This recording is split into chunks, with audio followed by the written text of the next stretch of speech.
우리의 걸음걸음을 하나님은 기억하시고 여기까지 오게 하신 것을 감사하면서 오늘도 우리가 하나님과 동행하는 자의 고백이라는 제목을 가지고 말씀을 잠시 나눌까 합니다. 창립 우리가 12주년 기념 예배에 함께한 여러분들을 축복합니다. 우리가 그동안의 시간들을 이렇게 쭉 들어보니까 다 하나님께서 하셨다는 고백이 우리가 나올 수밖에 없습니다. 저를 부르고 또 교회를 개척하게 하시고 여러분들을 만나고 또 만남 속에서 우리가 말씀을 깨닫고 이제는 하나님의 나라를 누리는, 그리고 가정교회가 되고자 선포한 이 모든 일들 속에 하나님의 일하심을 우리가 보게 됩니다. 그러나 또 우리에게는 참 많은 사람들이 왔었고 또 갔었잖아요. 우리에게 상처도 있고 또 아픔도 있습니다. 그러나 하나님은 그것을 놓고 기도하고 기도할수록 깨닫는 것이 우리의 위로자는 하나님이시라는 것, 우리의 구원자는 예수 그리스도라는 것. 그래서 그 사랑을 고백하면서 조금 멀리 보니까 내려놓음의 은혜를 하나님 알게 하셨잖아요. 우리의 가정들도 하나님이 지금 당장은 문제가 있을지라도 좀 더 멀리 보면서 보면 나를 내려놓는 은혜 속에서 아버지의 뜻과 마음을 여러분들이 알아갈 줄로 믿습니다. 특별히 오늘 본문에 나오는 제가 요셉을 보면서 하나님의 일하심의 이 은혜를 우리가 좀 다시 인식하자는 뜻으로서 제가 요셉을 가지고 여러분과 말씀을 나누고자 합니다. 요셉은 별명이 뭐 있냐면 형통한 자라는 별명이 있어요. 창세기 39장 2절에 보면 그의 인생이 형통한 자다 이래 돼 있거든요. 그런데 우리가 요셉을 쭉 보면 형통한 자라는 별명과 어울리지 않게 그의 인생은 정말 풀리지 않는 사람이었거든요. 왜냐하면 요셉은 팔리는 인생이었잖아요. 팔려갔어요. 어느 날 꿈을 꿔서 그 좋은 꿈을 형들한테 이야기를 했는데 이것 때문에 팔려가게 돼요. 이게 팔려간다는 의지는 내 의지와 상관이 없이 누군가에 의해서 내가 팔려가는 인생이거든요. 이런 인생을 산 요셉.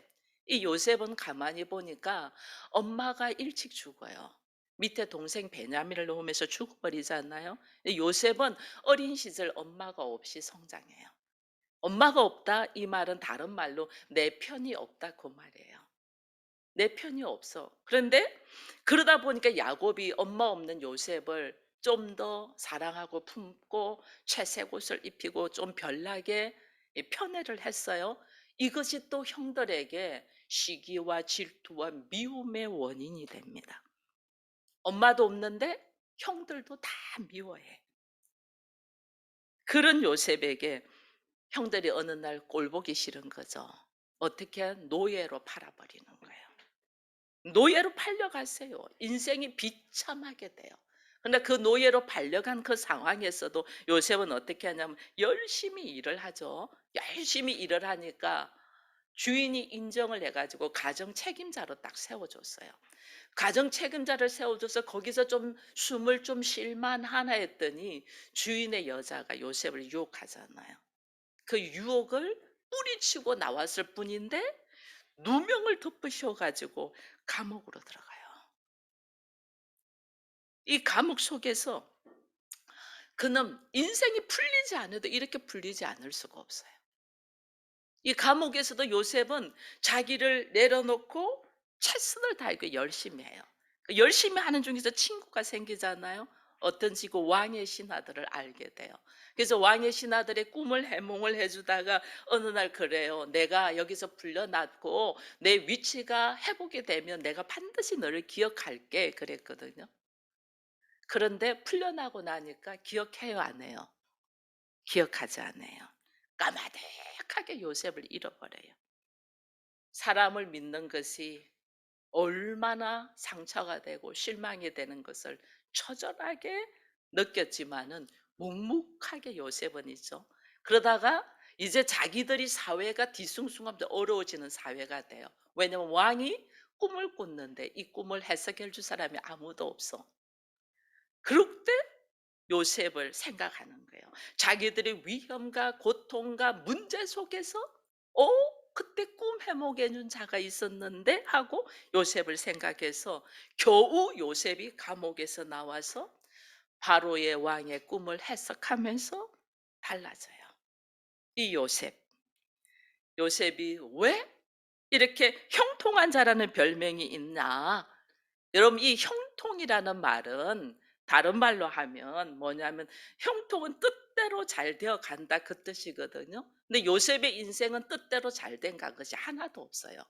근데도 요셉을 형통한 자라고 하는 것은 실질적으로 형통은 내 생각대로 뜻대로 잘 돼 가는 게 형통이 아니고 하나님의 계획대로 살아가는 것이 형통이에요. 하나님의 계획대로. 그래서 형통한 자, 형통을 프라스퍼라고 하는데 이거는 뭐냐면요. 앞길이 열리다라는 뜻이에요. 그의 앞길이 열린다. 팔리는 인생인데 무슨 앞길이 열리겠어요? 근데 요셉은 비록 팔리는 인생일지라도 하나님의 계획의 길이 열리는 인생을 살았다. 그래서 형통한 자라는 거예요. 그래서 우리가 이 땅에서 성공한 사람이 내 뜻대로 잘 사는 사람이 아니라 하나님의 계획의 인생을 산 사람이 성공한 사람이다. 이걸 딱 알고 우리가 인생에 실패한 줄 알고 내 인생은 왜 이래? 나는 왜 이래? 하고 만족이 없다면 여러분, 우리가 하나님 앞에 고쳐달라고 한다고 다 고쳐지나요? 아니잖아요. 하나님 이렇게 해달라고 한다고 해지나요? 아니잖아요. 내가 기도한다고 기도한 대로 되나요? 아니에요. 하나님의 뜻이 이루어지는 거예요. 나를 통하여. 그래서 오히려 하나님 앞에 하나님, 나에게 하나님의 뜻이 나로 통하여 살아갈 수 있는, 하나님의 뜻대로 살아갈 수 있는 용기를 주세요라고 기도하는 것이 우리의 기도의 방법이에요. 그래서 오늘 우리가 얼마나 하나님의 뜻이 내 앞에 딱 떨어질 때에 그 하나님의 뜻대로 살아갈 수 있는 용기가 있는 자가 형통한 삶을 살 수 있다는 걸 보면서 내 앞의 삶이 어려운 부분이 내 뜻대로 되지 않는다고 해서, 내 계획대로 되지 않는다고 해서 내 인생이 어그러진 인생이다 이게 아니고, 우리는 내가 계획한 것보다 계획하지 아니한 대로 걸어가는, 원래 우리들의 인생이 그렇게 잘 되지 않는 인생이에요. 왜? 이 세상의 주인이 내가 아니잖아요. 세상의 주권자는 하나님이에요. 오히려 내가 원하는 것보다 원하지 않는 일이 훨씬 많이 일어나요. 그래서 우리는 이 인생을, 우리의 걸어오는 걸음을 생각하기에 왜 나는 원하는 일이 안 되지 하고 자기 원하는 것만 생각하기보다 원하지 않는 일이 일어나는 것을 내가 어떻게 해석하며 걸어가야 되나가 훨씬 중요하다는 것을 우리가 알고, 오늘 하나님 믿는 사람은 하나님, 나 이해가 안 돼요. 왜 나한테 이런 일이 있어요? 이렇게 하는 물음 속에서 우리는 이 물음을, 문제가 해결되지 않는 것 때문에 전전긍긍하고 하나님을 멀리하는 것이 아니라 오히려 이 물음 속에서, 이 문제 속에서 하나님은 뭘 하시냐면 나를 바꾸어 가요. 우리 12년 동안 와봤지만은 많은 사람이 오고 가면서 우리가 생각하고 계획한 대로 되지 않았는데, 그런 되지 않는 상황에서 하나님은 나를 변화시키고 있으시더라는 거예요. 보는 관점이, 삶의 관점이 바뀌더라는 거예요. 삶의 관점이, 우리는 교회 성장이 아니고, 오늘 권사님도 기도했지만은 가족들이, 몸이 한 집에 있다고 해서 가족이 아니고 마음이 하나 돼야 되잖아요. 그래서 우리 주님이 우리에게 그랬잖아요. 나도 친구. 예수님이 우리를 이렇게 친구라고 했는데 이제 가족들이 함께 구원을 향하여 걸어가는 영혼의 친구가 될 때 얼마나 행복하겠어요. 그죠? 그래서 오늘 우리는 문제를 통하여 그 문제의 해결받게지고 이 문제에서 놓이게 해주시기, 이게 아니고 이 문제를 왜 하나님이 허락하셨는가, 이 문제의 관점, 보는 생각이 바뀌어야 된다.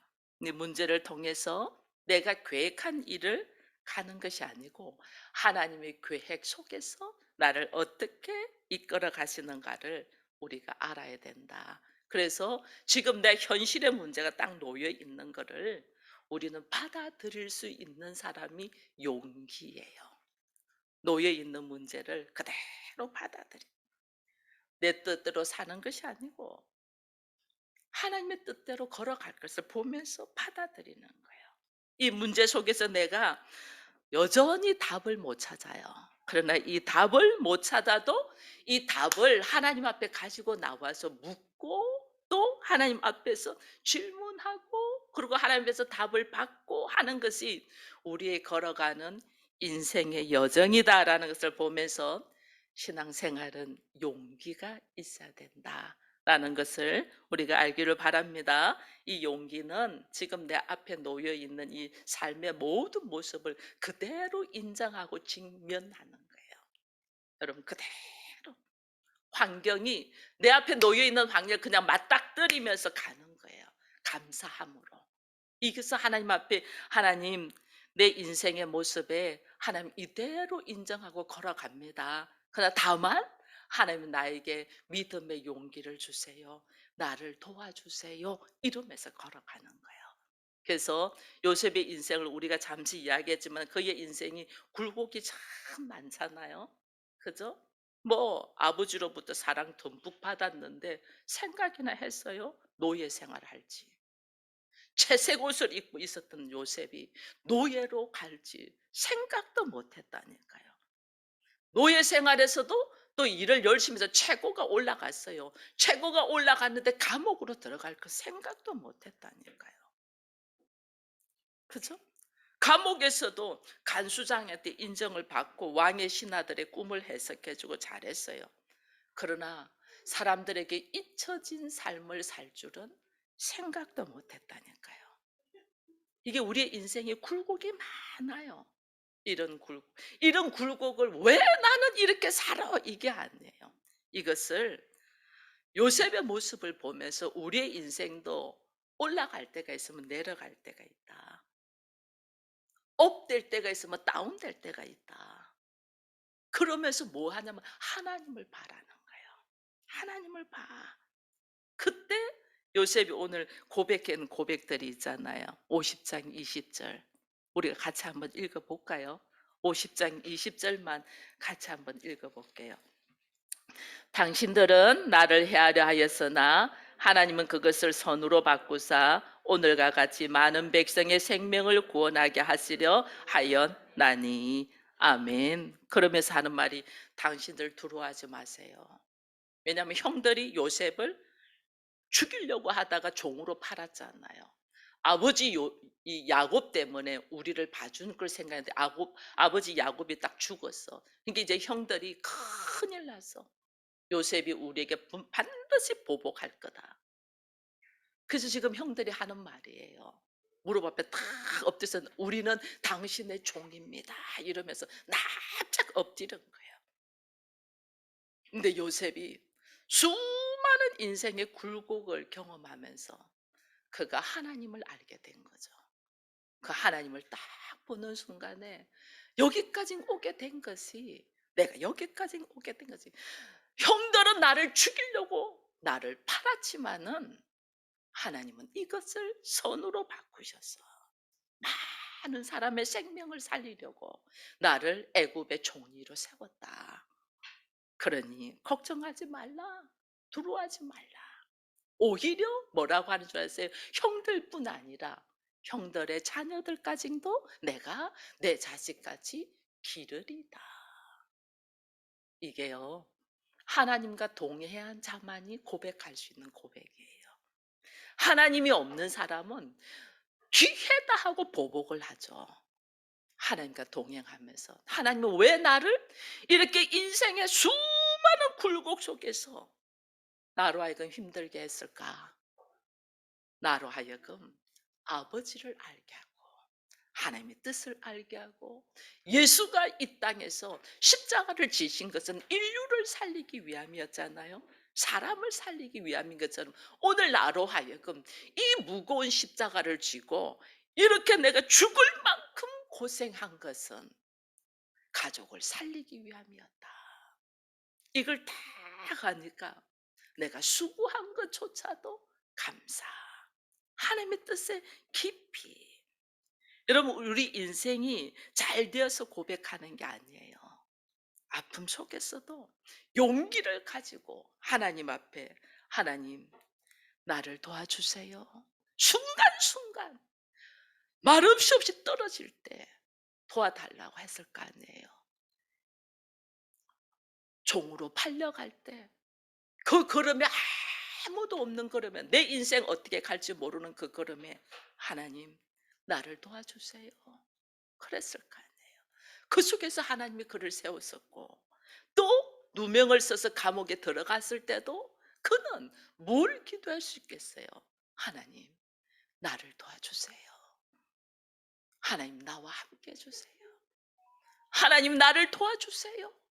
이 고백이 하나님과 함께 할 수 있었던 이 은혜 속에서 오늘 여기까지 왔기에 요셉이 오늘 형들 앞에 하는 말들이 나의 믿음을 가지고 용기를 통하여 지금에 놓여 있는 문제를 맞닥뜨려서 직면하여 하나님 도와주세요라는 이 고백과 함께 그가 걸어왔을 때 그의 보는 눈과 그의 생각과 그의 기도가 바뀌면서 이제 전에는 자기를 위한 소원의 기도를 했다면 이제는 내 기도가 아니고 하나님의 뜻에 합당한 기도로 나를 바꾸어 가면서 그의 인생의 걸음에 하나님의 계획이 무엇인지 이제 하나님의 뜻이 무엇인지 이걸 알아가면서 내가 하나님의 뜻에 따라 내가 순종하겠다는 믿음의 용기를 가지고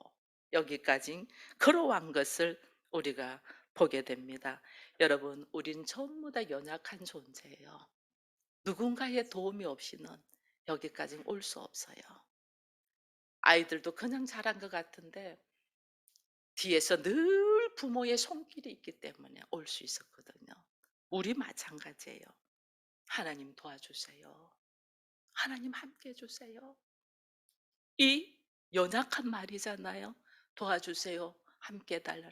근데 이 연약한 말에 고백을 할 수 있는 것이 용기예요. 하나님 앞에. 이게 정말 믿음의 용기인 줄 몰라요. 이게 용기예요. 내 인생을 인도해 주시는 하나님. 당신의 계획 속으로 내가 들어가겠습니다. 내 생각은 이렇게 살고 싶었는데 당신은 나를 향한 계획이 십자가였네요. 내가 이 십자가를 어떻게 감당하겠습니까? 그러나 하나님 도와주세요. 내가 당신의 뜻대로 십자가를 지겠습니다. 당신의 뜻대로 걸어가겠습니다. 하나님 도와주세요. 이 고백 속에서 하나님과 동행하는 삶을 우리가 살기를 축원드립니다. 앞으로 우리가 하나님의 뜻과 하나님의 일하심을 보기고 또한 우리가 가정을 교회로 세우셨어요. 저기 뒤에 보면 많은 나눔을 교회 이름별로 이렇게 해놨어요. 여러분들 교회 이름으로 여러분들이 하나님이 주신 푸짐한 선물들을 받아가시면 돼요. 앞으로는 제가 여러분들을 기도할 때도 여러분들이 가정의 교회 이름으로 기도할 거예요. 그래서 여러분도 마찬가지예요. 교회 이름으로 여러분들이 어떻게 하나님과 함께 갈까? 어떻게 하나 되는 교회가 되겠냐고요. 가족이 각자 다른 생각을 하고 있는데 하나님의 도와주심이 아니고는 절대로 일어날 수 없는 일이네. 하나님 도와주세요. 믿음의 용기로 나가는 우리가 되어서 이제 모두가 가족 모두가 하나님을 찬양하는 이 열매가 있기를 축원드립니다.